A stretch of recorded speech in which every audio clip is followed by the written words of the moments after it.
Hello and welcome back to Bookmas.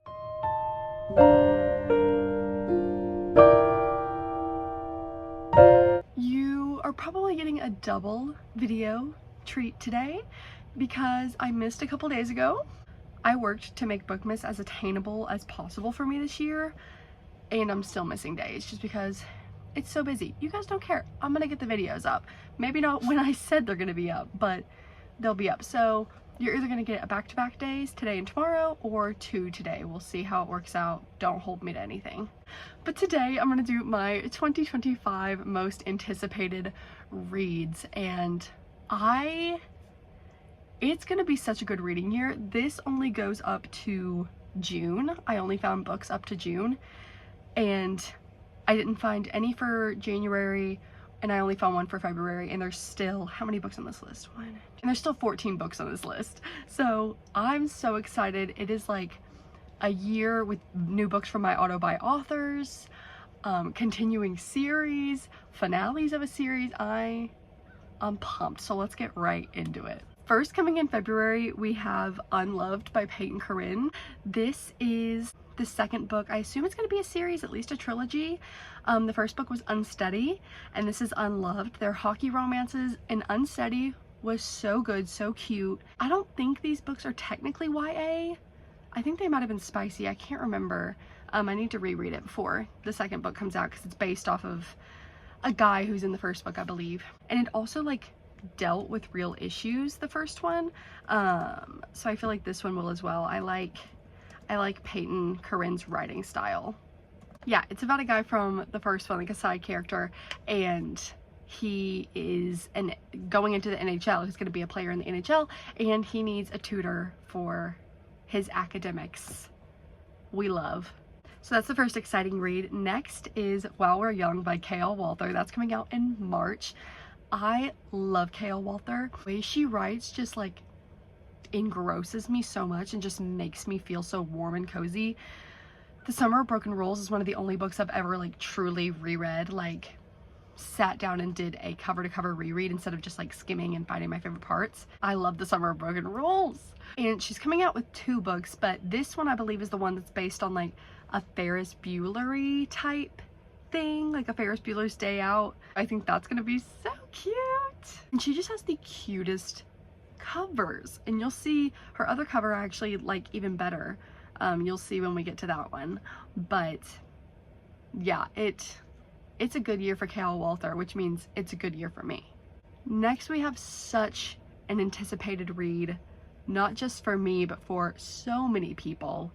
Sunshine on the Reaping by Suzanne Collins coming out in March.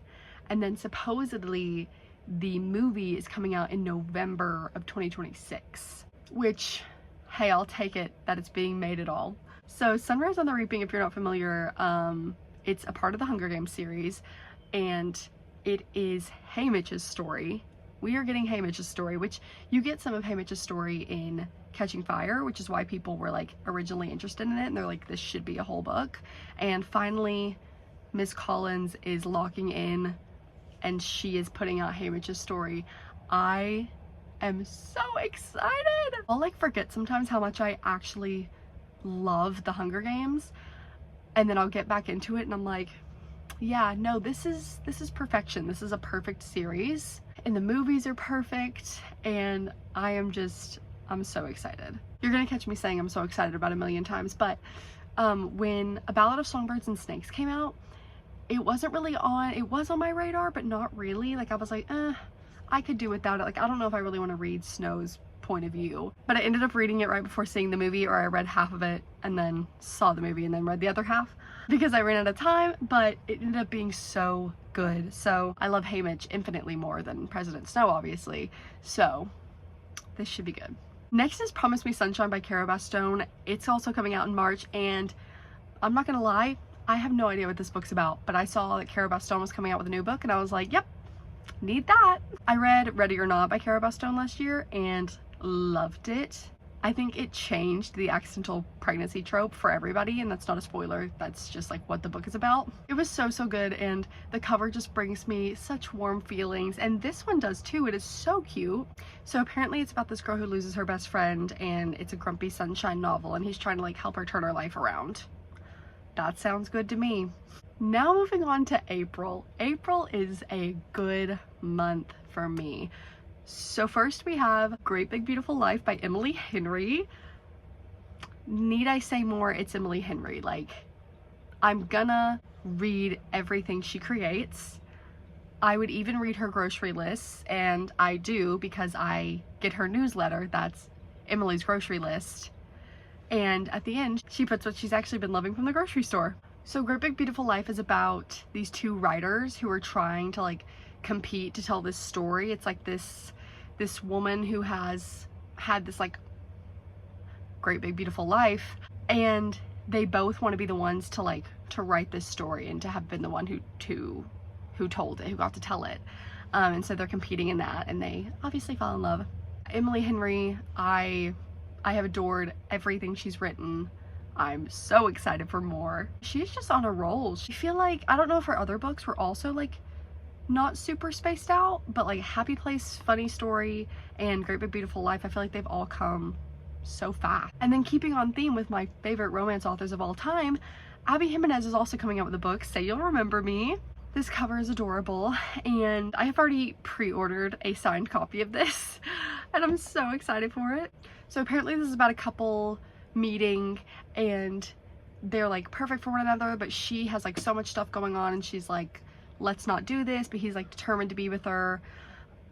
All I know is that every time I read an Abby Jimenez synopsis, it does end up being that, but it ends up being so much more than that. So I am tuned in. I am sat. I'm not gonna say I'm so excited. I'm highly anticipating that. Also in April, another one of my auto-buy, read anything you write authors, Sarah Hogle, is coming out with The Folklore Forever. I think this is like technically the second book in the series of Old Flames and New Fortunes, and that book was very cute. I think this is set in the same town. I think it's the girl's sister. Yeah, it's set in Moonville, which is the cutest little town. And her sisters own this little witch shop, and so this is about the other sister who doesn't really believe in the paranormal stuff, and this guy is trying to help her believe and like help her write her novel.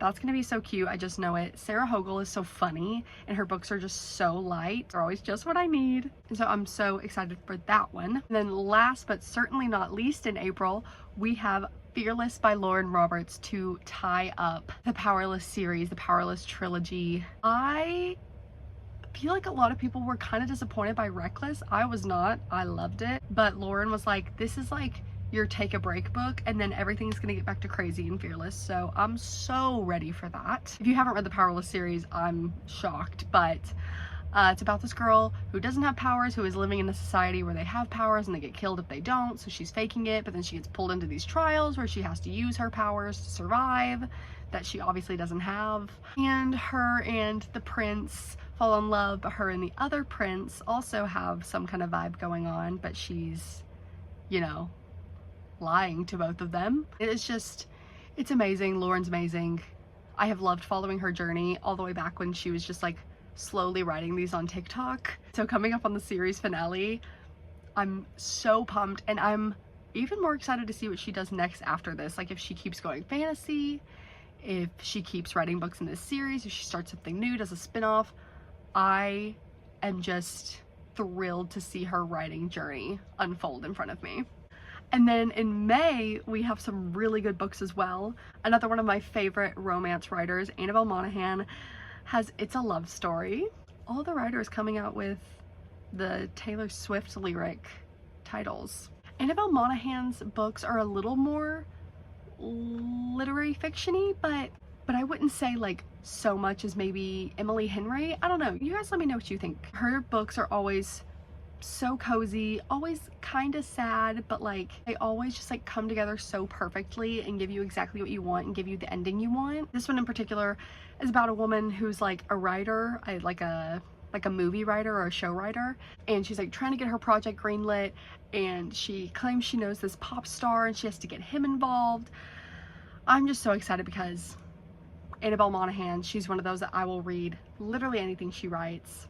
Writing is so unique. She has such good prose, and they're always like quick reads too, so That's going to be amazing. And then we have Main Characters by Hannah Orenstein. I have only ever read one romance by Hannah Orenstein, and it was really good, but it was about gymnastics, and I'm biased and I love gymnastics. But this is a literary fiction. It's about two sisters, and their father dies, and they have to come together at this lake house and kind of solve their differences and learn about their parents' past. And it just looks so good, and I'm curious to see, only knowing like her romance writing, I'm curious to see Hannah Orenstein's, oh, you can enter a giveaway for it. Don't mind if I do. I'm curious to see how her writing happens in a literary fiction and if there's any romance in it. I love a sister story. I love my sister. Next we have What Happens in Amsterdam by Rachel Lynn Solomon, and this is just the cutest cover I have ever seen. Now, I feel like I've only read Rachel Lynn Solomon's YA. I'm not sure I've ever read one of her adult books, but she's amazing, and I'm sure she's just as amazing in adult fiction as she is in YA. Basically, this girl escapes off to Amsterdam. She thinks it's gonna be like her dream life. It's gonna be amazing. And then things kind of start falling apart. And then she runs into her ex-boyfriend who was an exchange student. I just think this is gonna be adorable. I love the setting of Amsterdam. I've always wanted to go. People sing praises about Rachel Lynn Solomon, so I'm excited to read one of her adult books for maybe the first time. Also, it also has a giveaway going on Goodreads. Speaking of giveaways, don't forget to comment to enter my giveaway. You only have to comment once, you only have to comment on one video, and you'll be entered to win a book of your choice off of your Amazon wish list. And then finally, in June, last but not least, A First Time for Everything by K.L. Walther. Love this cover. Like, I want to wear it. This is one that kind of follows in line with her other books. Like, there's definitely cameos, but it's not like a direct sequel. I'm pretty sure you can read it as a standalone. So First Time for Everything, the main character's brother is getting married, and she wants to like bond with his fiance, who she's never really liked. So all the bridesmaids are playing a game, and the main character reveals she's never been kissed, and so they're trying to set her up with all these people. I think this could be a love triangle. I'm not sure. It kind of seems to be set up that way. But either way, I'm so excited. K.L. Walther's settings are everything. Her ensemble casts are everything, like her side characters.